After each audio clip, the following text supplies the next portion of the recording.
दरबारामध्ये तुम्ही मांडत आहात आणि त्या प्रश्नाची सोडवणूक जर नाही झाली तर त्याविरुद्ध नेमकं तुमचा आक्रोश कसा व्यक्त होणार आहे?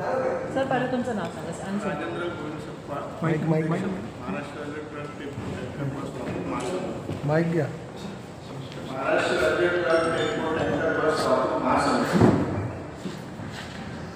साहेब, आज जो प्रश्न आपण मांडलेला आहे इथे ह्याच्यात फार मोठा गंभीर विषय आहे, कारण की वारंवार पोलिसांच्या माध्यमातून ज्या गोष्टी होत आहेत ई चलानला घेऊन ड्रायव्हरच्या बद्दल घटनेंबद्दल, पण ह्याच्यावर कुठेतरी ठोस भूमिका घेतली जात नाही. तर ह्याच्यामध्ये अपयश कोणाचं आहे आणि काय करायला पाहिजे सरकारने? पहिल्या प्रश्नाचं उत्तर घ्या, त्याच्यानंतर मग हे घ्या. हां, पहिला प्रश्न विचारला ना, वापस बोलू. राज्याचे परिवहन मंत्री आहेत. परिवहन मंत्र्यांच्या दरबारामध्ये नेमका तुमचा कोणता प्रश्न मांडला जातो आहे आणि त्या प्रश्नाला जर सरकारकडून प्रतिसाद मिळाला नाही तर तुमचा आक्रोश तुम्ही कसा व्यक्त करणार आहात?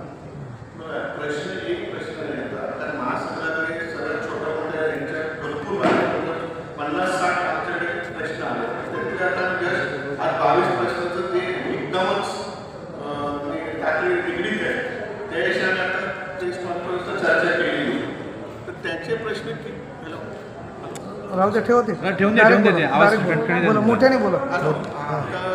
ते जे प्रश्न आहेत निगडीत, तर ते किती सोडवतात त्याच्यापासून आम्ही आता निवेदन देणार आहे. शेवटी काय बघा, ते त्यांच्यावर शेवटी आम्ही काय त्याला फोर्स करू शकणार नाही की तुम्ही हे सोडवायलाच पाहिजे. त्यानंतर पुढची भूमिका आम्ही घेणार.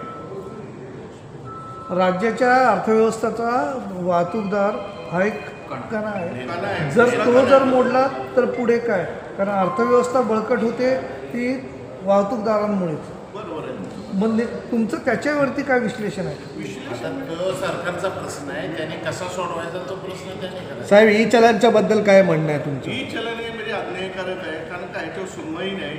आणि आजकाल काय आत्ता आले मुख्यमंत्री, त्यांनी एक केलं की आदेश दिला की मागून पुढून कॅमेरे मारायचे ते बंद करा. पण अजून पण चालू आहेत. ते करतात, काय करतात, आता त्यांचा पोटा पुरवायचा नसेल ते मागून संध्याकाळी बसतात, पण त्यांना पाठवतात इथे गाडी पकडली आणि त्याच्यानंतर ते करतात. पण तो कसं आहे, आज एक ड्रायव्हर माणूस तुम्ही सांगा, एक 1000 रुपये कमवणारा माणूस आहे, तो 1,500-2,000 रुपये 2,500 कमी, पहिला 500 रुपये, दुसरा 1,500, त्यानंतर परत गेलं की 1,500.